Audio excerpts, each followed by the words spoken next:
is the blueprint. I've got to 6 of 7 points on the blueprint that Jesus used. Let's look at number 7. The last one is that Jesus appeared to them and explained the sanctuary process to them. What do I mean? Well, let's just start at the top. There was great excitement about Jesus. Most of the people misunderstood and they followed for the wrong reason. Because they followed for the wrong reason, they experienced massive disappointment when he was crucified, and most people fell away. But there was a small group that remained. This little group experienced terrible confusion, fear, and spiritual trauma because they thought that their Savior was dead. And this group from all walks of life stayed together and debated, searching for answers. Lastly, Jesus then appeared again to them, and he explained the sanctuary process to them. We read in Luke 24, Jesus himself drew near, and then he said unto them, O fools, and slow of heart to believe all that the prophets have spoken. Ought not Christ to have suffered these things and enter into his glory? Now listen what happens. And beginning at Moses and all the prophets, he expounded unto them in all the scriptures the things concerning himself. Here Jesus appears to his disciples and he says, you slow to learn? Don't you believe what the prophets told you in olden times? And starting at Moses, with other words, starting with the sanctuary and using all the prophets like we did through the everlasting gospel. Starting at Moses and using all the prophets, he expounded to them in all of the Old Testament the things concerning himself. So Jesus taught them the sanctuary in order for them to understand who he really was. Now, through these, have a look at this graphic, through these painful steps, and I list them, these 7 painful steps, Christ sets up his church in the holy place, right? That circle there around that star. Now look what happens. Jesus said, upon this rock, I will build my church. Now, when you build a church or when you build a house, it means you have a plan, a blueprint. And that's the 7 steps that we've given you. And while they beheld, Jesus, he was taken up, and a cloud received him out of their sight, and he was received up into heaven and sat on the right hand of God. Now we saw, and I've shown you this graphic, and I want to do it one more time. 457 BC, the decree goes out to restore and rebuild Jerusalem. Right, there it goes. 27 AD, Jesus is baptized. 31 AD, Jesus is cut off. 3.5 years later, 34 AD, we understand that that's the timing of stoning of Stephen. And 1810 years later, Jesus moves to the most holy, and that critical date of 1844, and then the sanctuary is cleansed. But what does it mean to have the sanctuary cleansed? Well, this is what we're going to look at just now. But have a look for a moment. As Jesus goes into heaven and ascends into the holy place. Do you remember Psalm 24? Who can ascend into the hill of the Lord? Who can stand in his holy place? Well, have a look at these texts, and maybe it'll make more sense.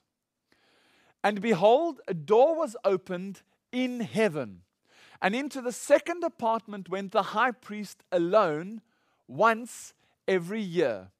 And he said unto me, unto 2,300 days, in other words, that date of 1844, then shall the sanctuary be cleansed.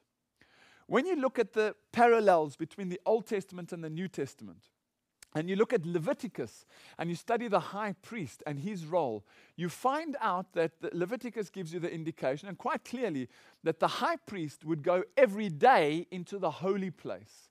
He would minister in the holy place on a daily basis. But once a year, in other words, once a Jewish cycle, he would go into the most holy place. Not with his own blood, but with the blood of goats and lambs, etc., etc. This now is turned into fulfillment.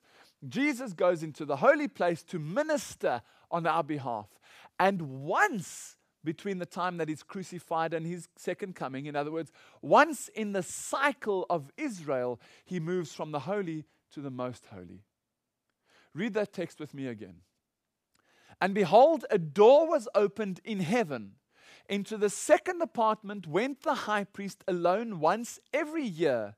And he said unto me, unto 2,300 days, then shall the sanctuary be cleansed. So I'm here linking Daniel to Hebrews to Revelation and showing the parallels, how the movement takes place in heaven, why it happens in Hebrews tells us that he went alone once into the Most Holy, and linking to Daniel to the date. Absolutely phenomenal how the Bible is a unit in itself. A question I have for you. How many Christian churches were there on earth by 1844? Do you remember how many there were? Do you remember that graphic? Well, look at this. How many churches were there on earth by 1844? Well, there were quite a couple. We know of some of them. The Anabaptists were around. The Anglicans were around. The Catholic Apostolic Church was around. The Baptists, the Calvinists, the Methodists, the Presbyterians. There were a number of churches, right? You had the Lutherans as well that came in 1500, the Lutheran Church. So there were a number of these churches that existed in 1844. So how many churches did Jesus build? Do you remember? Upon this rock I will build my churches. No, my church. So here we have now in the holy place, as Jesus ascends into heaven, we have Christ's people, the Christians, in the holy place and split up into many different sections. But Jesus cannot take, remember, he's now moving from the holy to the most holy. And he needs to take his church with him. Obviously, with Jesus, doesn't Jesus say, I am the head and the church is the body, right? Now, you can't have the head in one room of your house and the body in the other room. He has to have the body follow the head. So the church needs to follow Jesus Christ into the most holy. So the question I have is, who's he going to take? You see, Jesus cannot take any one of these churches with him into the most holy. Have a look at this. He cannot take any one of these churches with him into the most holy because none of these churches over here represent the first early church.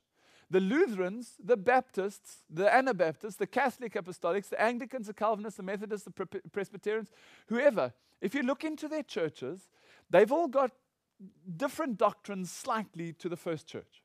Most of them, some of them baptized with immersion. Some of them baptized on the forehead. Who knows? There's different doctrines and there's arguments amongst themselves who's got the right way.